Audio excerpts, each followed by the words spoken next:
So the year is 2023, and the guy that a lot of the Halloween fan base swears ruined the Halloween franchise got the rights to make a sequel to The Exorcist. That's a nightmare scenario, isn't it? No, it actually just happened. This is real.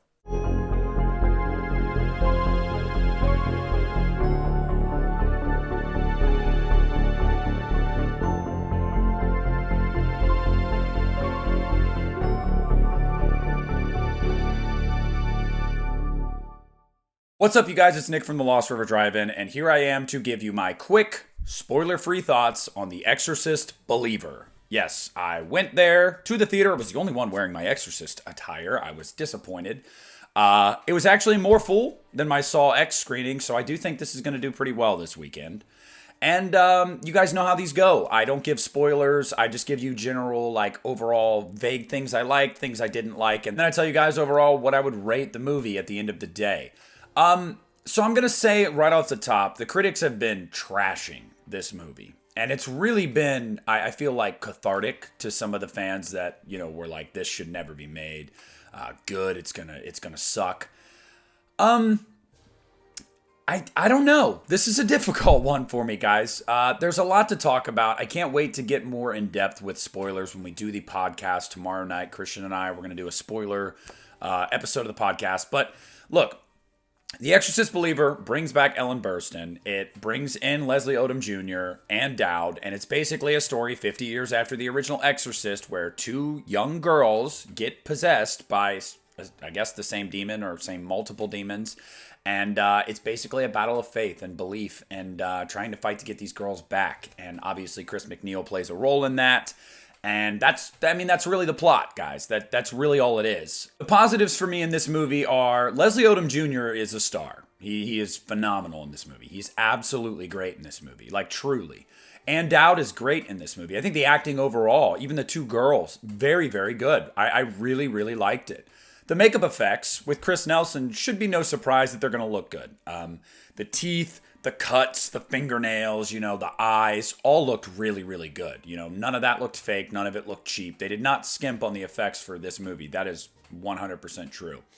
The movie is very well made, very well shot. It's masterfully directed. I would even say, I'd go as far as to say that, just from shot composition, directing a scene, things flow well. I think the pacing in the movie is good. I really do think it is, competent. It's sound.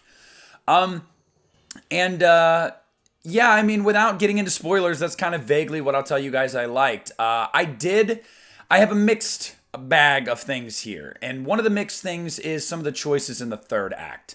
There are some decisions made in the third act of this movie that I don't know if I liked or disliked yet. I'm just kind of sitting with them still. There's some things that happen that I'm just kind of okay, it happened. I have to accept it happened, but where do I sit with it? I don't know. Ask me after I watch this movie again. I really don't know. There's just a lot to take in there. Ellen Burstyn, God bless her. I'm going to say this. She can still command a scene. The woman can still act. But she does not have the stamina, obviously. She's in her late 80s. So there are moments where her voice kind of trails off because you can tell she can only talk for so long. It's great to see her back. It really, really is just to see her back in the role. And she gives a good performance. She doesn't seem like she's just, phoning it in. But there are moments where it's just okay, this late 80-year-old woman, am I supposed to take her standing up against these demons seriously? And I guess that kind of gets turned on its head in a funny way and another surprising way. And something that I told you guys, is definitely, there's decisions that I'm I don't know how I feel about that. The negatives of this movie, just like with any possession movie, it's played out at this point. There's so much that happens in the second half of this movie that we've seen it before, whether it's imagery, all this creepy jump cuts and weird imagery, and, they said this creepy thing, and they did this spooky thing, and they floated. Dude, I have seen all of that. All of that done to death. So it's not necessarily this movie's fault. But I guess it kind of is, because you're playing into the tropes, and I don't like to see that. I would say some of the decisions in the third act, I said it was mixed, but there are a few, without getting into spoilers, there are a few that I was not a big fan of. I absolutely wasn't. I think that the first half of the movie and the second half of the movie at times feel like two totally separate movies. I don't think, although I think it's paced well, don't get me wrong, I did say I like the pacing, but it's just the tone. I feel like the tone drastically shifts, and I guess that's the point. But they almost feel like two separate movies.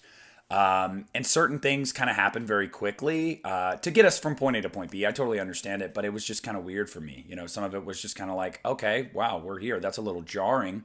So, guys, look, The Exorcist Believer is being lauded online as some train wreck, like as some abomination of filmmaking. It's just not. Like, it's just not. I've seen terrible movies in my life. Plenty. We all have.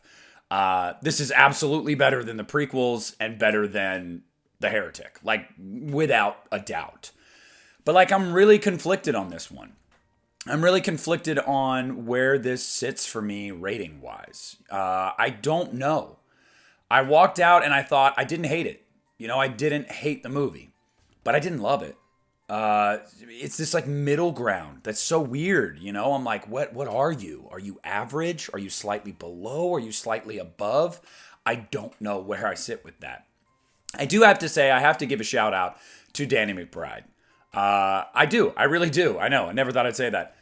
Some of the demon dialogue is actually good. Like, some of it is like, ooh, that's mean. That's sinister. Like, that's not nice. So I gotta give credit where credit's due. I thought it was gonna be a lot of cringy demon dialogue. There's definitely some stuff. There were literally some lines in the theater where I was like, wow, really? But then there was other ones where I was like, ooh. It did get one jump scare out of me. It did.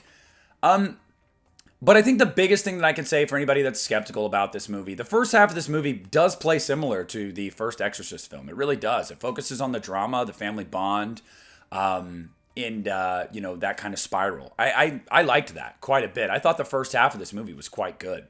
The second half it's a half. Some things happen.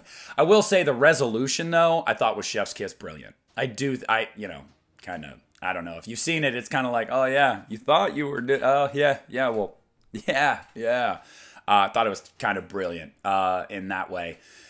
And yeah, there's a moment near the very end of the movie that definitely, as a huge fan of the original Exorcist film, brought a really big smile to my face and really made me happy. I actually, you know, choked up a little bit. But this movie's definitely something.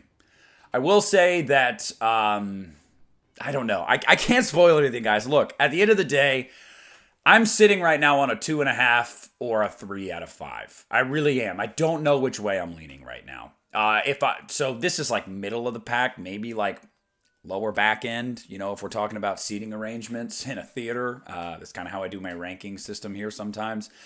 It's not great. You don't have to rush to go see it, but I think you guys should see it.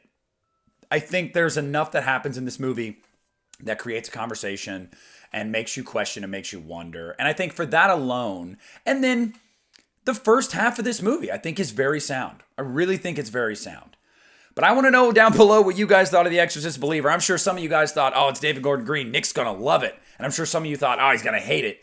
And now that I'm like in the middle, you're probably like, damn it, I don't know what to say. I can't say he's stupid because he doesn't love it. But I can't, you know, I see, big brain move here. But no, it's actually just me going, I really don't know how to process this movie right now. So discuss down below in the comment section what you thought of The Exorcist Believer. Be sure to subscribe to the channel, leave a like on this video. This is Nick at the Lost River Drive-In, and I am pulling out.